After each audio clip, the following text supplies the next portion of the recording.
ہوا میں ہاتھ لہرایا اور ایک جادوئی قالین اور ایک چھوٹا سا ڈبہ شہزادے کے حوالے کرتے ہوئے بولی، یہ قالین تمہیں اس خفیہ جگہ پہنچا دے گا جہاں شہزادیوں کو رکھا گیا ہے، لیکن میری ایک بات غرض سے باندھ لو، وہ دیو کوئی معمولی مخلوق نہیں، اسے نہ آگ جلا سکتی ہے، نہ پانی ڈبو سکتا ہے، اور نہ ہی دنیا کا کوئی ہتھیار اسے مار سکتا ہے۔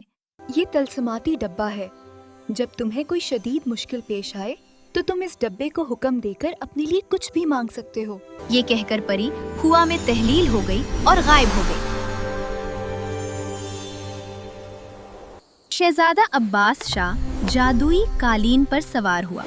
قالین نے اسے ہوا میں اٹھایا اور بادلوں کو چیرتا ہوا پہاڑوں کے اوپر سے اڑتا ہوا کچھ ہی دیر میں اسے اس پر اسرار جگہ لے آیا جہاں دیو کا ٹھکانہ تھا۔ یہ جگہ دیکھنے میں بہت خوبصورت لگ رہی تھی۔ عباس شاہ نے احتیاط سے کام لیا اور ایک گھنے درخت کے پیچھے چھپ کر حالات کا جائزہ لینے لگا۔ اس نے دیکھا کہ 7 شہزادیاں وہاں موجود ہیں اور بظاہر بہت خوش لگ رہی ہیں۔ ہیرا، علیشا، کہکشاں اور باقی سب اپنے اپنے انداز میں وہاں رقص کر رہی تھیں اور ہنس رہی تھیں۔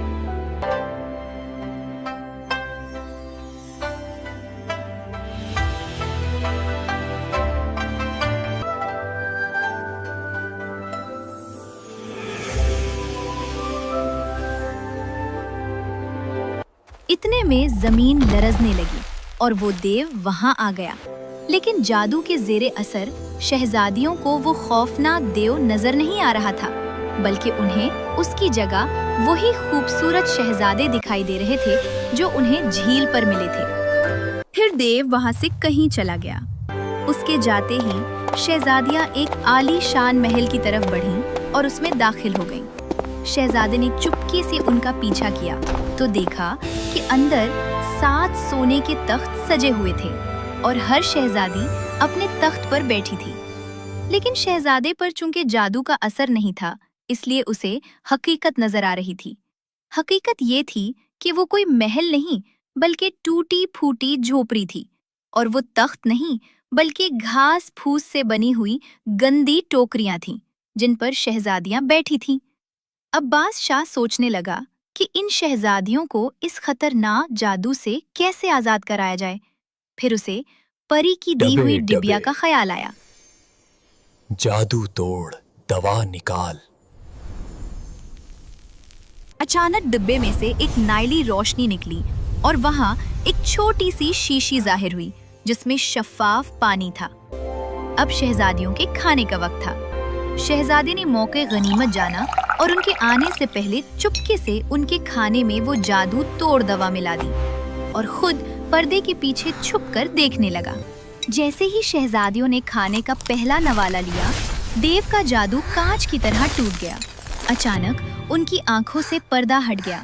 جب وہ کھانا کھا رہی تھیں تو انہیں نظر آیا کہ جس میز پر وہ بیٹھی ہیں وہ کوئی خوبصورت شاہی میز نہیں بلکہ ایک گندا، پرانا اور زنگ آلود لوہے کا میز ہے، اور کھانا سڑا ہوا ہے، برتن ٹوٹے ہوئے ہیں، یہاں تک کہ وہ عالی شان محل غائب ہو گیا اور وہ ایک ٹوٹی پھوٹی جھونپڑی میں کھڑی تھیں۔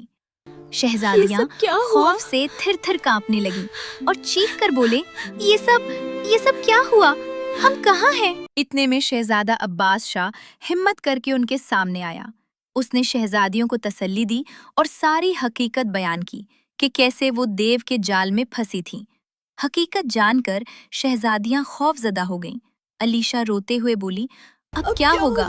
وہ دیو تو ہمیں شام سے پہلے مار ڈالے گا، ہم یہاں سے کیسے نکلیں گے؟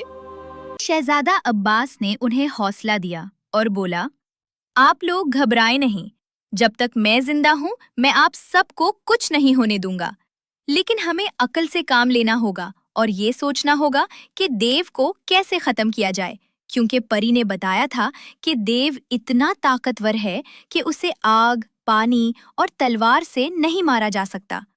یہ سن کر تمام شہزادیاں پھر سے پریشان ہو گئیں۔ شہزادہ کچھ دیر سوچتا رہا اور بولا،